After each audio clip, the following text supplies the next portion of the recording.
We've been going across the country, multiple different states, and having great meetings with people. It's great to see people who were at the embassy multiple times. The Poor People's Army came several times. Others I see here as well who were at the embassy, and I thank you all for that, because everyone was part of the collective, inside and outside. We may have been the ones that were arrested, but there were about 70 to 80 people inside the embassy staying overnight at its peak. There were hundreds of people outside, and as we watched from outside, from inside what was going on outside, we really appreciated the stress and conflicts that people outside were part of. It was really something to watch from inside the embassy. So both inside protectors and outside protectors had their own stress. I came to the embassy, as Margaret said, we went to Venezuela earlier that year as part of a peace delegation. I went about 8 months before that, in May of 2018, for the Venezuelan election. There were more than 300 international election observers. I was invited down there by a U.S. group to report on what was going on, because I've had a lot of election integrity activity in my career, and we have thousands of articles on our website, Popular Resistance, about Venezuela. If you really want to know what's going on in Venezuela and the history of it, you just can. Popular Resistance has an incredible history going back for as long as we've existed, which is about 2013.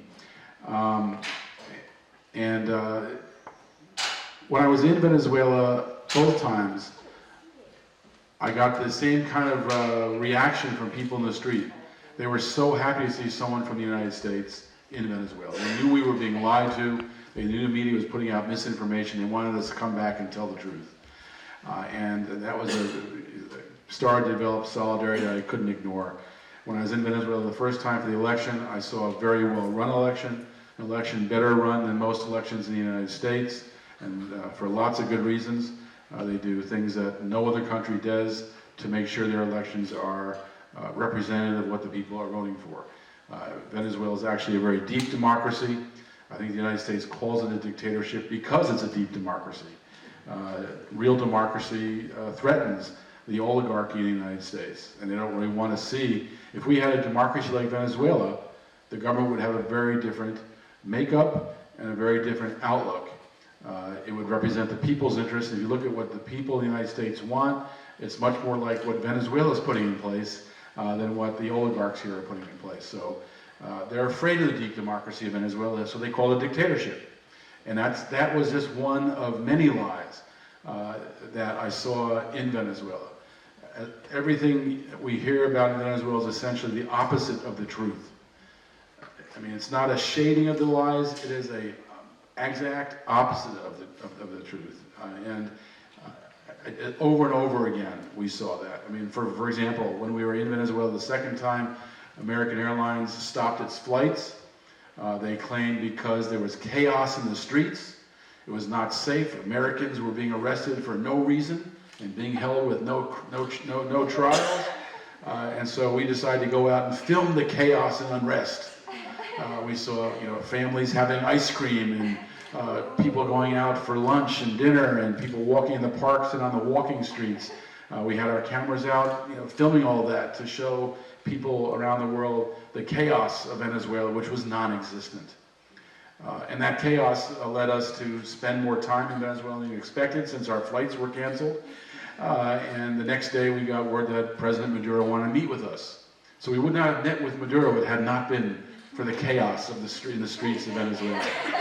And we had about a 90-minute with President Maduro. One thing about Maduro that I had noticed, even before meeting with him, was that he was reaching out to people in the United States.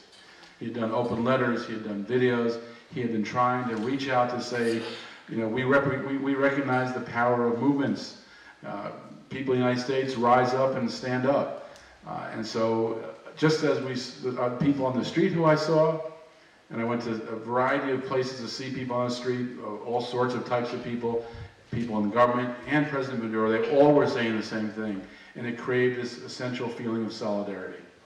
And when we were there in the embassy, and when our electricity was turned off and our food was blocked and our water was turned off, the solidarity increased because we knew that's what the illegal, unilateral, coercive measures that we call sanctions were doing to the people of Venezuela and have been doing for years. And these sanctions were not Trump's creation. The first sanctions came under George W. Bush. President Obama, slip of the tongue there, President Obama escalated those sanctions by falsely declaring that Venezuela was a national security threat, and then Trump built on that. So this is a bipartisan action. I mean, even Bernie Sanders calling President Maduro a vicious tyrant shows that if he's elected president, we have our work to do to get Sanders to understand what's really going on, or at least if and I suspect he already understands it, because I know he has very good staff on these issues, so I suspect he already knows the truth and he's made a decision not to tell it. So we're going to have to create a political environment if he's elected, and that's a big if, because we can see the DNC is working to stop. I'm not a Democrat, by the way, just in case people think this is a Sanders endorsement. I haven't voted Democrat or Republican in this century and before. But I'll say that, you know, Sanders certainly is the best Democrat running, although he pretends to be an independent. You know, he's the ranked number 5 by Schumer as the outreach director. We call that sheepdog in the Green Party, but the outreach, no, we call that sheepdog in the Green Party about him. In the Democratic Party, that's called outreach director. You know, you know, but we're going to have to pressure even the best Democrat to come out right on this issue. And it's a very risky thing to be wrong on, because with Brazil and Colombia allied with the United States, that can become a regional war very quickly, and with Russia and China allied with Venezuela, that can become a global conflict very quickly. So just like Vietnam was very little when LBJ won, running on civil rights, poverty issues, you know, equal rights, Vietnam was a tiny little issue, but he got won by a landslide. If Sanders gets in, we're going to have to prevent Venezuela becoming much bigger than a little issue, because the risks are great. So I went there because I'm opposed to U.S. imperialism. I'm in favor of sovereignty. I saw the people of Venezuela understood U.S. imperialism very deeply. They wanted their independence, they wanted their sovereignty, and they would not give the United States. So I know a conflict in Venezuela will be very serious. So I was in the embassy to help to de-escalate, protect that embassy, uphold international law, because I believe in the rule of law as the way to replace the rule of war. Thank you all again for very much for being here. Great. So we wanted to talk a little bit more about what, you know, how the whole embassy, the 37 days that we were inside the embassy went. And you've gotten some little bits of this, and some of you were there, so you know how that went. But in the beginning, things were very calm and quiet. The diplomats and some of the staff were there, and we kind of came in and we weren't quite sure what we were going to do or how we could prevent the U.S. from illegally taking over this embassy. And so we decided to form the collective, and then we decided that we needed to get lots of people down there, because the more people that knew about this and were involved, the harder it would be for the government to take it over. So we were holding these public events every night, educational and cultural events, national webinars, and connecting these various issues, inviting different speakers in to connect those issues. We also held an art build. We knew that if the media came to cover what was going on, they wouldn't give our story, you know, as you've heard. And so we decided, well, if we put our message on the building, then if they come down and take a picture or videotape, at least our signs will be in there, and maybe people will understand from that what's going on. So these art builds, and they were children came and families came, and we made all these great banners, and all this was done in consultation with the staff of the embassy, so they were comfortable with the messaging and with, you know, how we were putting them on the building.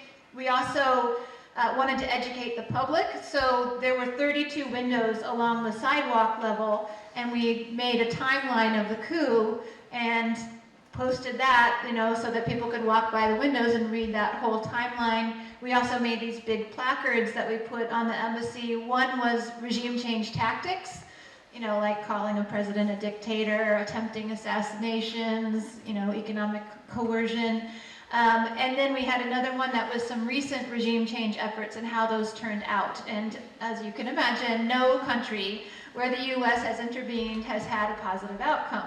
So those were up, and that was going well, and we were free to come and go. Everything, seemed good. We knew that the Trump administration was asking the Maduro government to allow Switzerland to be a protecting power for the embassy in Caracas, and that Venezuela was actively seeking a third-party country to be a protecting power for the embassy in DC. And so we really saw ourselves as interim protectors, temporary protectors, until that protecting power agreement was in place. And then everything changed, and there was minimal police presence for that whole beginning time. And then on April 30th, when they had another attempted coup, and we got a message from Venezuela basically saying that morning, they're going to attempt a coup, we're not too worried about it down here, but you should be worried because you can expect them to show up. And we were inside actually talking to Amy Goodman from Democracy Now! Had come down when we got a message from some of the folks that were outside that people were trying to take over the front of the embassy. There was like a porch there. And we gathered some folks and we ran down, and we had already discussed what would happen if this situation occurred. We locked down the building. Our plan was if you were outside, you were outside. If you were inside, you were inside until things had stabilized. And that resulted in, for those of us outside, a very intense 22 hours of being surrounded by these people who the police were actively supporting and not supporting us in many ways. And so they were terrible. You guys can talk maybe more about that. And finally, early the next morning, we were able to negotiate when things calmed down for us to get back into the embassy, and then we were under siege. So I don't know who wants to go next. Kevin, do you want to talk a little bit about what that was like, and then we can do Adrian and David? Sure. Yeah, it was a surreal experience, really, to be in the embassy and surrounded by these coup mongers. This mob of right-wing Latin American people from various countries that have had leftist revolutions, Cubans, Nicaraguans, Venezuelans, the people who had fled those countries because they didn't want to see a left government. They didn't want to see a fair economy. People whose families had benefited from the unfair economy. And when some of the embedded reporters with us and their allies outside researched who these people were, they were defense contractors, some had security clearance with the military, some were lobbyists, PR firms. These were people who would benefit from a coup. These were not people who were out there because they believe in democracy. These are people who wanted to bring back, governments that did not represent the people. They want to bring back the oligarchy because that's what they were from. And they were violent. They were threatening, constantly threatening. They were using noisemakers, extremely loud bullhorn noisemakers, sometimes right in the ear of people. They would hold the loudspeaker and make these noisemakers right in people's ears.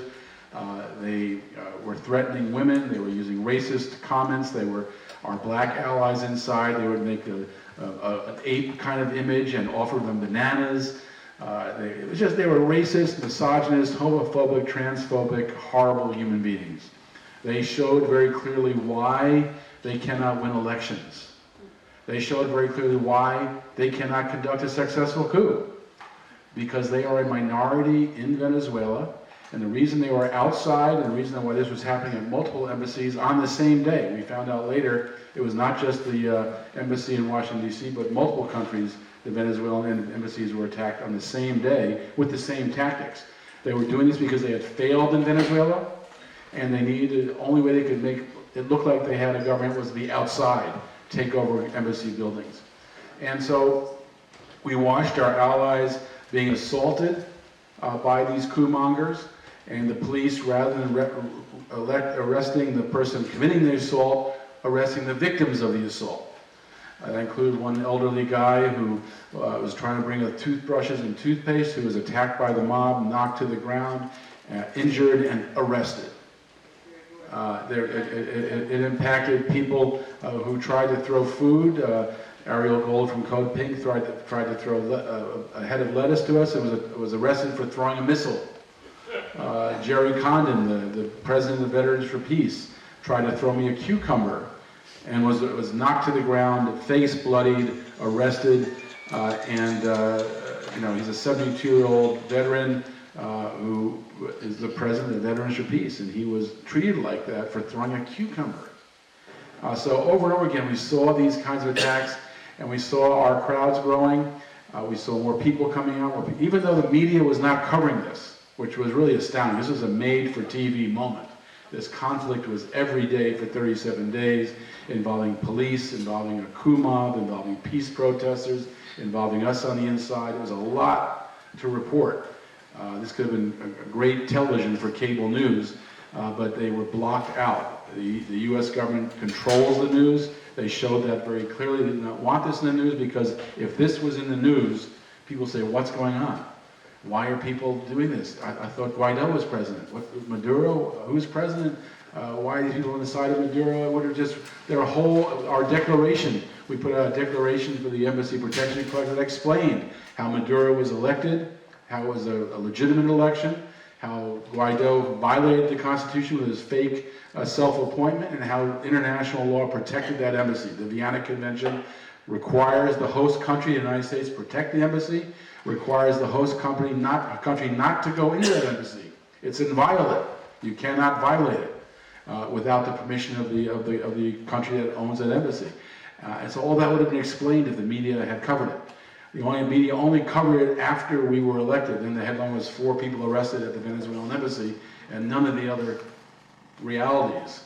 And that's really what we'll get to the court. That's what the court also wants, to see the jurors kept in the dark about.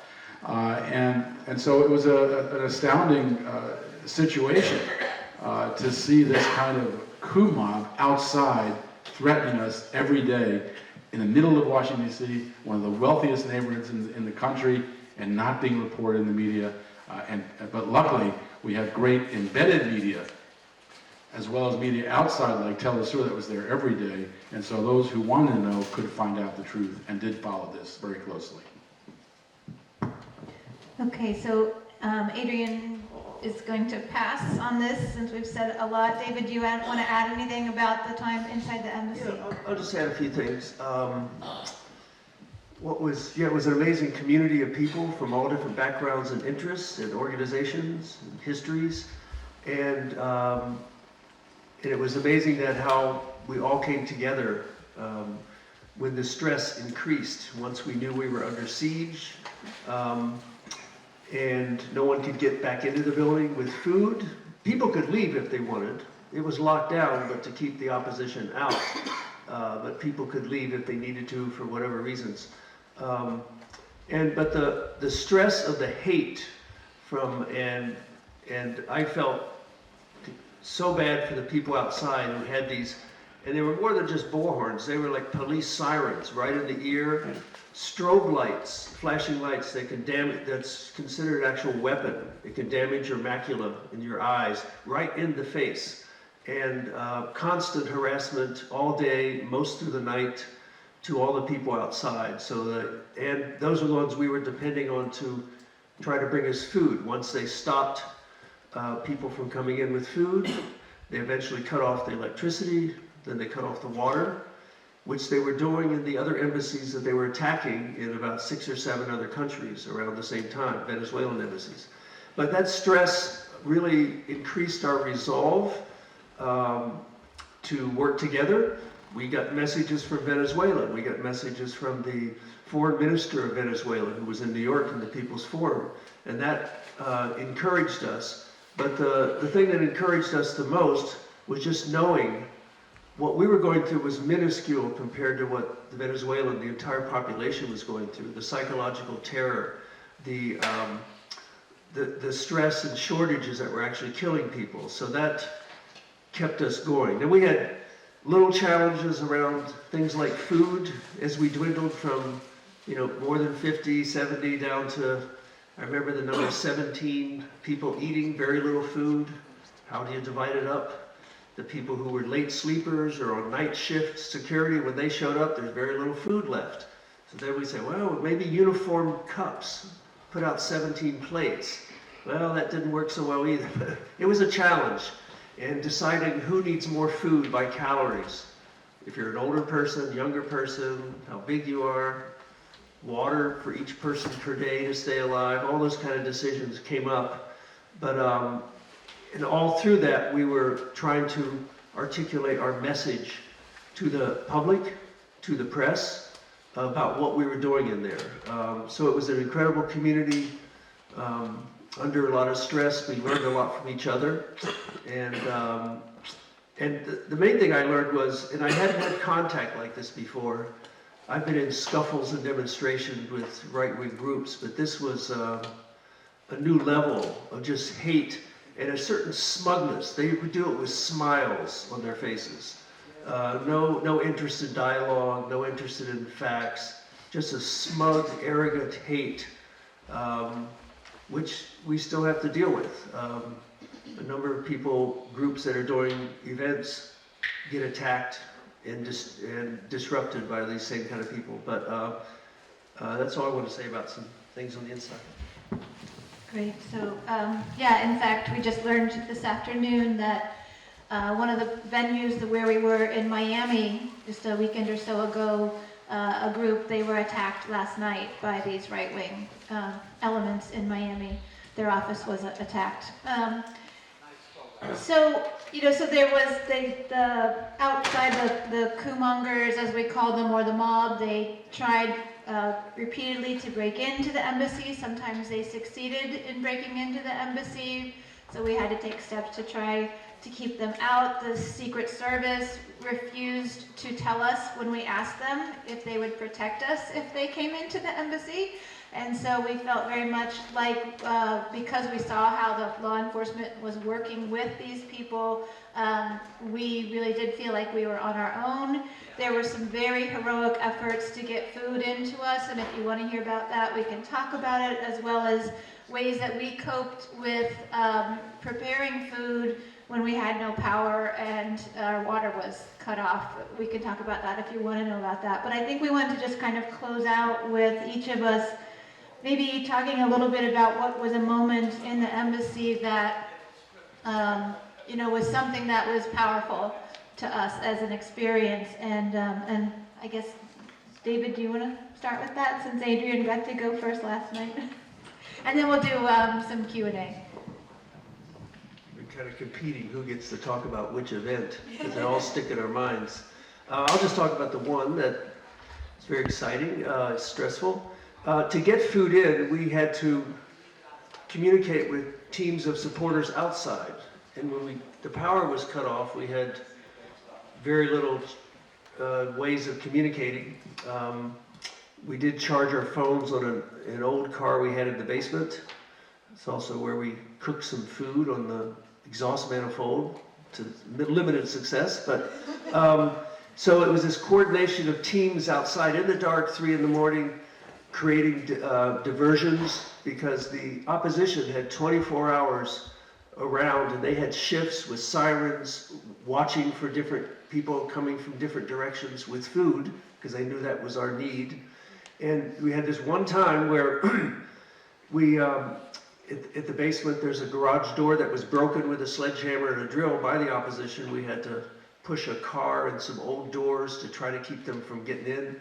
But it was that small space where we opened the door for a very short period of time, and luckily we were able to coordinate with people from the outside. There was a silence. We didn't know whether they were coming. Did they make it through the opposition people? And we waited, we heard screaming, we heard yelling, we heard noises, and then all of a sudden these three or four backpacks just started falling out of the sky onto in front of the door. We couldn't see who was throwing them. They were falling, and we were grabbing them and dragging them in, and then the yelling and screaming got worse, and we finally got the bags in. We closed up the door, and that was a pretty exciting small victory, but getting food in, but also getting past them successfully was lifted our spirits. That's all. Okay, well, so my favorite moment in the embassy has a little bit of a preamble. On May 13th, which was Monday, right? sometime in the afternoon, first of all, we saw all of the right-wing opposition, real fascist groups outside, very suddenly and excitedly packing up their tents. They had this incredible operation. There was just tens of thousands, maybe hundreds of thousands of dollars involved in it. Really fancy tents, all of these, matching like sound equipment that we've talked about, and the strobe lights and everything else. So they started. Lots of food too. Yeah, they had lots of food. They tried to tempt us with their Wonder Bread and stuff. We'll get into mocking that. But yeah, we started packing up. They were really excited, and we noticed that there were these like 8x11 papers that were sort of posted on the windows, facing outside, so we couldn't see them. But we later realized that they were notices of eviction, except for that they weren't signed by anybody and they weren't on letterhead. They were very strange notices of eviction. But we did get a call that the police were gonna come and arrest us. And so our lawyer, Mara Verheyden-Hilliard, ended up negotiating the terms of our supposed arrest with the police. And, we agreed, basically, we made it very clear that, first of all, that we were there legally and we knew that we should not be arrested, but also that we were not violent, that we were not going to resist arrest, that, and so we agreed that everybody who didn't want to get arrested, we all didn't want to get arrested, but everybody who wasn't willing to risk arrest was going to leave first, and they did that. That was all the young folks. And then we were going to. It wasn't because they were young though. they were embedded media, and their jobs told them they could get a risk arrest. It wasn't because of their youth. No. Just saying. But we agreed that we would go downstairs and be at the entryway. So it was all very choreographed through Mara. And They wanted us to slink out the back. yeah, they wanted us to sneak out the back so nobody would see, and we said no, we want to go out the front door. We have no shame in what we're doing, and so they agreed to that. And the time came. They basically told us we had to come downstairs. We came downstairs, and it was this moment where we took a selfie, and that was like, and then my camera died because we didn't have any energy. And then they broke the locks that the embassy staff had put on the outside of the door and came into the foyer area, but not into the embassy itself. And then we started. It started out, they asked us if we were willing to leave, and we said, no, we're not willing to leave. We're here legally. We have no reason to leave. And then we started explaining to them at great length why it would be a really, really bad idea for these I guess they were Secret Service agents, police officers, some sort of federal officers, to arrest us. Because first of all, they were breaking international law. If they did that, their superiors weren't going to protect them. They were potentially starting off or setting in motion a potential international global conflict even. They were putting all U.S. embassies around the world at risk by breaking the Vienna Convention. We had a lot to say about it. So between us all, we went on for about a half an hour with, some short breaks in between. Every time, one of us took a breath, whoever was talking, they would jump in and say, so are you willing to leave? And we would repeat that, no, we're not willing to leave. And then they'd ask each of us, and we'd each say no. And then at one point they asked, may we come in? And we said, no, we don't have the authority to give you permission to come in. We are not the government of Venezuela. We are just here with their permission. And, so this went on, and finally, I guess they got tired, and they said, okay, well, we're just gonna leave. We'll just close the door with some zip ties, and if you wanna come out, just let us know. And, you know, we stood there in the darkness in the foyer for a minute and just said, what on earth happened? And, but what was clear was that they knew they were going to be breaking international law. They knew we were right. They weren't going to risk it at that point. And so in this period that we were having this conversation with the law enforcement, both of the crowds that were outside, our supporters, the embassy protectors on the outside, and the right-wing mob had grown in size. The right-wing mob had been like high-fiving each other. They were really psyched. They were finally going to get their embassy. And the call had gone out, and we had hundreds of people out right across the street from us. They were separated by police barricades, and then there was some press there. And you know what, we just ran upstairs, and I grabbed the first sign that I saw. I think it said "Coup fail," and stuck it outside the window, and our people just went wild. And it was just such a beautiful moment, because it was a real, it was a really important, symbolic, but also just real blow to the regime change agenda, because invading the Venezuelan embassy, breaking the Vienna Convention, is in fact a coup, right? It's taking over the sovereign territory of the Venezuelan people. And so we stopped that day, and it was just complete joy, and the cheering went on until the quiet time, which was our poor Georgetown, but our poor neighbors, the people were so loud, the other guys, so they finally had like a quiet order at 10 p.m. or something. Anyway, that was my favorite one. Okay. Oh, I turned it off. Oh, okay. Gosh, there were a lot of powerful moments in the embassy, but one of my favorite times during the day in the embassy was when we had power. We set up the PA system on the second floor out the front windows, and every evening starting around 6 o'clock in the evening, we did Embassy Protection Collective Radio. And we played all kinds of songs, ooh, ah, Chavez no se va, and socialism songs, and we danced, and we had one of our members who needed to stay anonymous for his employer reasons, became Bobby Robinson, the DJ. He was extremely creative and talented, and he made up all kinds of advertisements like "government in a box." It looks like a government, but it's not, and he made up songs, 1 coup, 2 coup, 3 coup, fail, and it was just. And then he also did like education.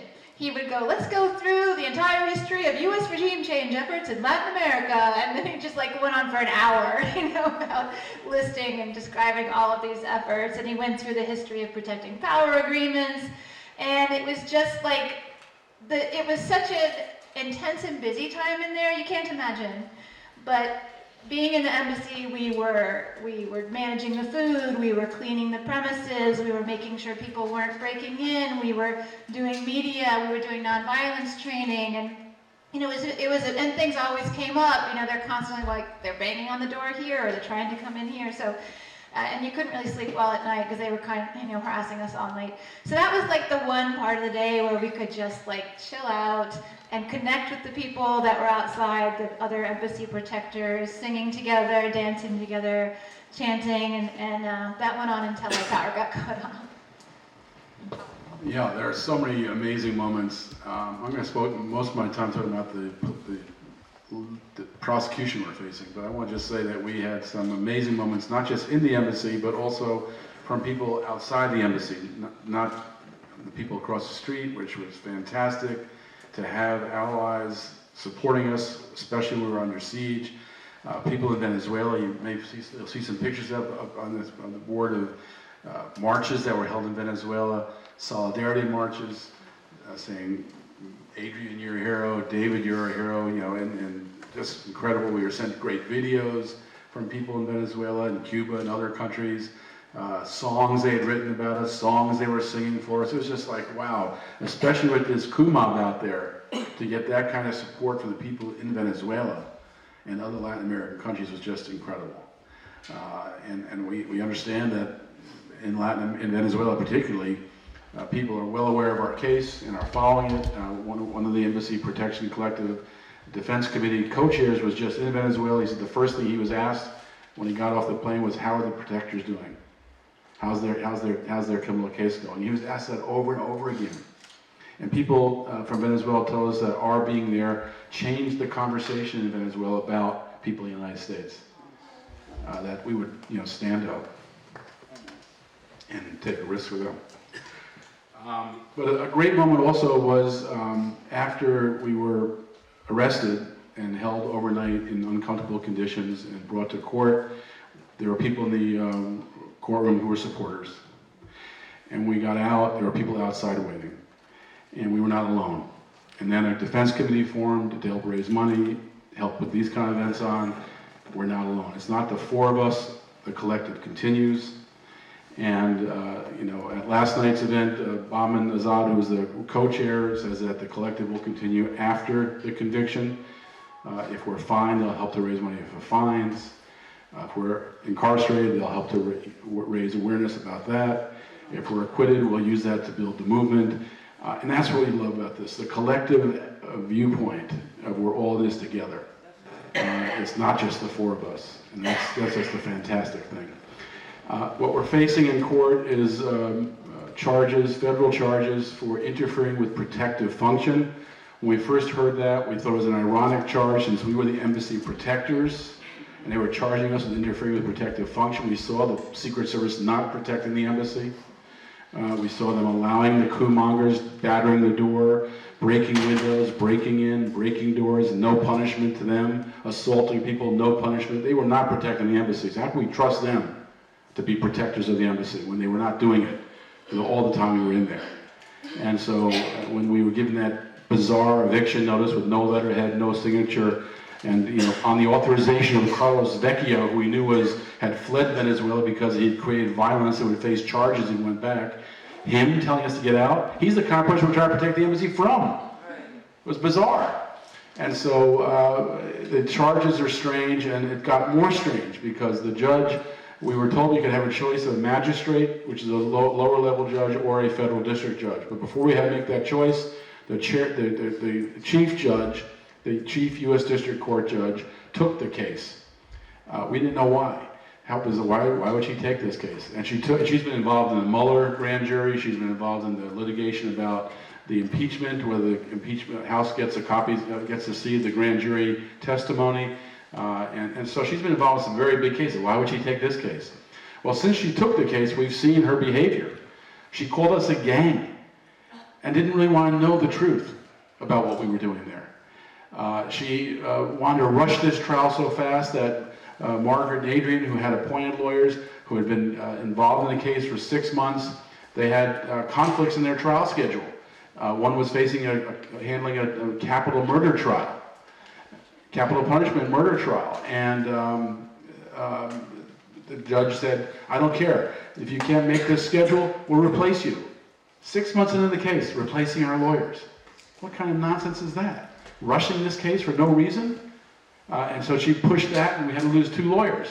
We had a series of, I think, very important discovery requests. We wanted to show that while President Trump says Guaido is president, he knows and acts that Maduro is president. That they're negotiating not with Guaido to protect the embassy in Caracas, but with Maduro to protect the embassy in Caracas, to recognize the protecting power agreement with Switzerland. Guaido can't do that. So while Trump is saying Guaido is president, he's acting in his administration and that Maduro is president. We wanted to subpoena documents about Elliot Abrams' admission that Guaido has not taken power, that Maduro is still in power. None of that allowed. And she fell for this nonsense that we got this pile of BS discovery from the government, pile of crap, body cams that are irrelevant, text messages between the police that were irrelevant for the most part, a few little pieces in there, but thousands. I'm talking about 800 police body cams, tens of thousands of documents. It's like looking for little needles in haystacks. And when we asked for the stuff we wanted, she denied it all. And now the government has asked in a motion in limine, which is a motion that defines what the jury can hear in a trial.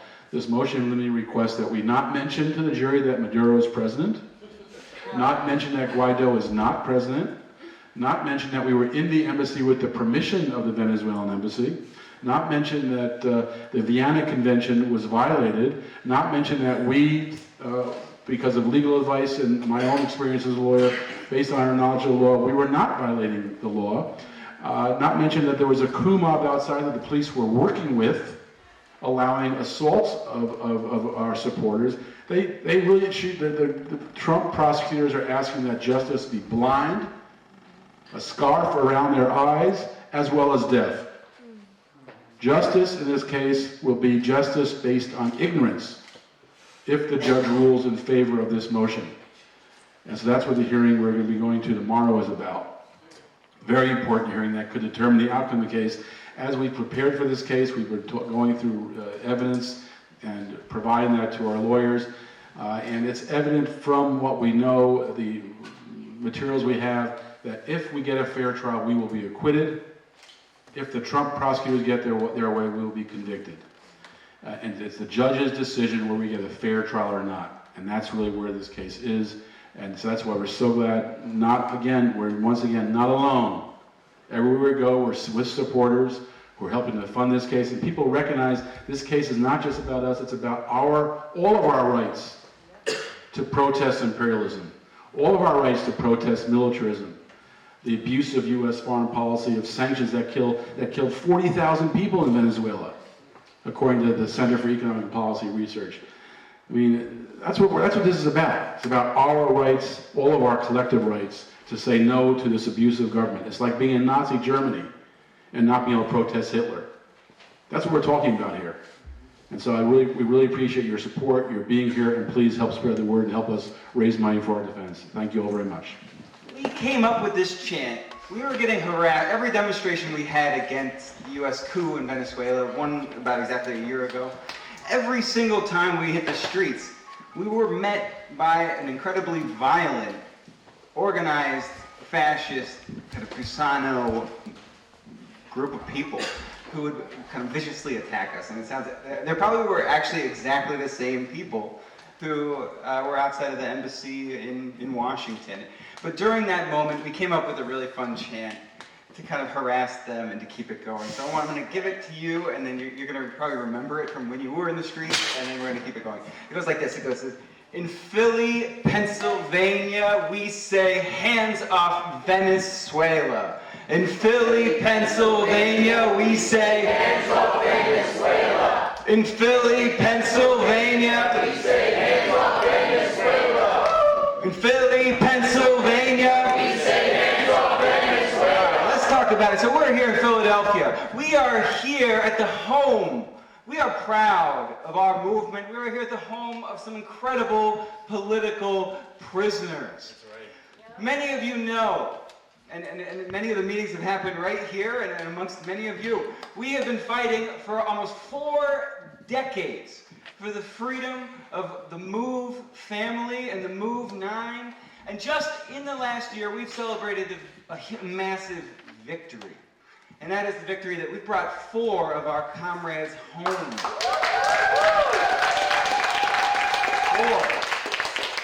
And it comes from exactly what Kevin is talking about. It comes from a movement that stands together. That's, when Delbert Africa, when our comrades have been meeting with Delbert before he just got out 2 weeks ago, he talks about the power of the movement, of the people being together and being organized and building and raising consciousness around these cases. Essentially what we are exposing here is just the complete hypocrisy and outrage of this entire system. Right. So, this case really connects a lot, and I actually was talking to Jeanine in Africa this morning. She really wanted to be here. She's also one of the MOVE 9 that just got out. She really wanted to be here tonight, but unfortunately they had a conflicting event really at the same time. But, so from behalf of the MOVE organization, we want to build solidarity with this case. We really do. And Philadelphia, we know from that experience how to fight back and how to defend our political prisoners, how to fight back against, governments that bomb their own people, governments that continue to fight in, endless wars, killing millions of Iraqis, killing millions of people all over the world. We know, and our movement here is, it understands very clearly what we need to do. Hey everyone, my name is Asantor Nkrumah Toure, and I'm a dues-paying member of Black Alliance for Peace. I'm also a dues-paying member of the Green Party of Philadelphia and the Philadelphia Tenants Union. And there are members of each of these organizations here this evening. I also work with the Poor People's Economic Human Rights Campaign. My fearless leader over there is Sherry Hunkler. So there are members of each of these organizations here this evening because we all wanted to come out and show our solidarity with this event. So let me just say that in times like these, it is very, very important that principled, unapologetic solidarity be shown to Venezuela, Bolivia, and other countries facing the wrath of U.S. imperialism. The capitalist imperialist system is dying. It's dying and it knows it. And we have to really pay attention to the times in which we're living because it's going to require a lot more from all of us. And in particular to our four comrades here, we want to thank them for showing such courage. The Venezuela Embassy Protectors have shown the entire world what real love and warm, principled solidarity looks like in real life.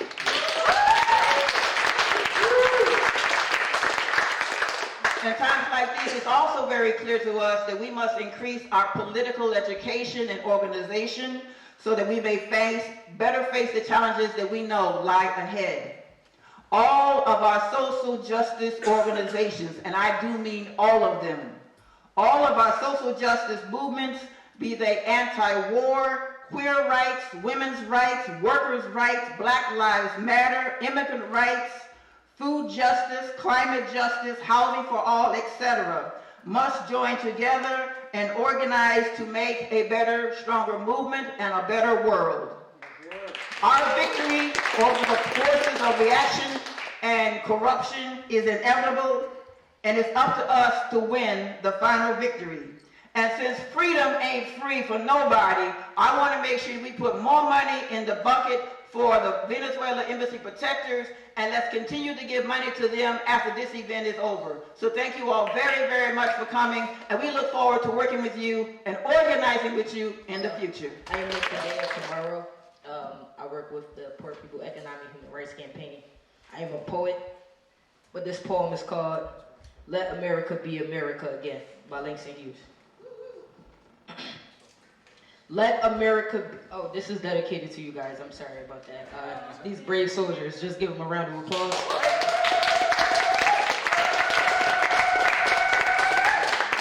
Let America be America again. Let it be the dream it used to be. Let it be the pioneer on the plain seeking a home where he himself is free. America never was America to me. Let America be the dream, the dreamer's dream.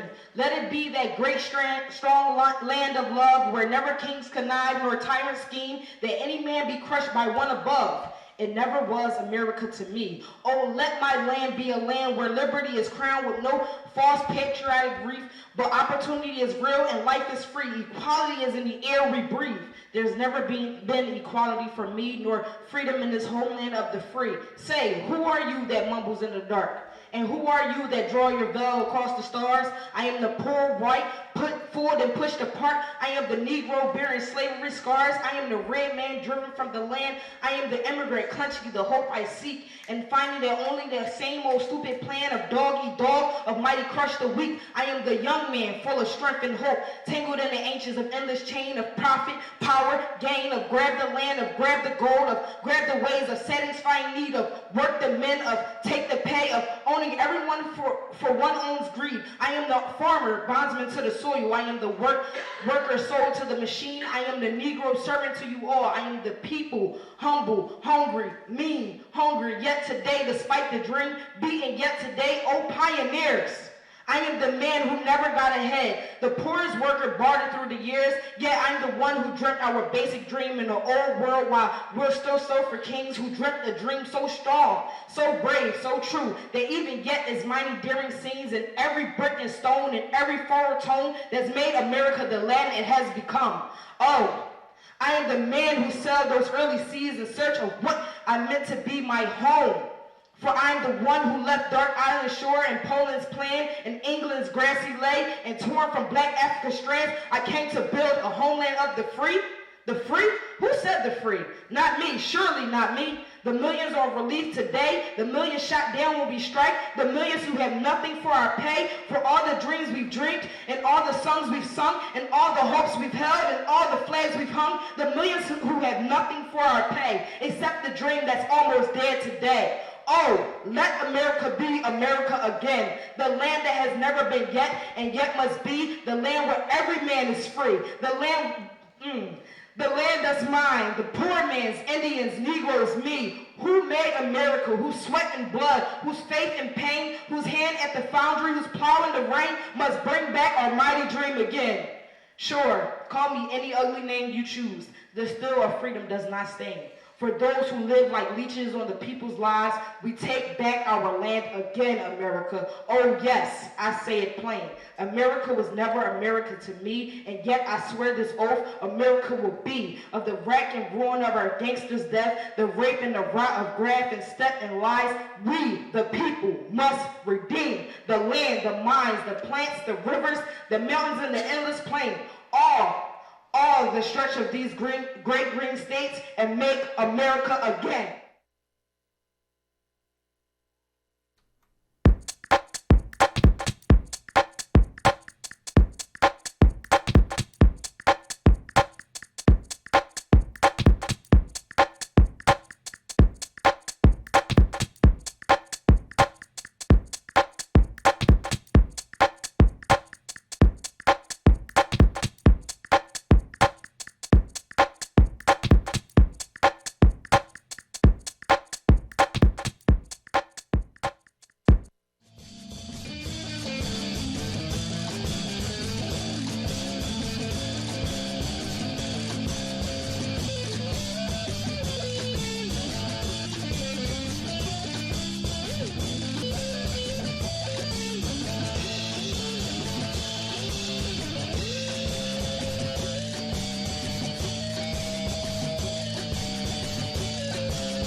Been listening to WPPM LP Philadelphia, Philly Cam Radio. That was just a special edition of Power Lunch Hour. Stay tuned. 1 p.m. It's Counterspin. WPPM 106.5 FM.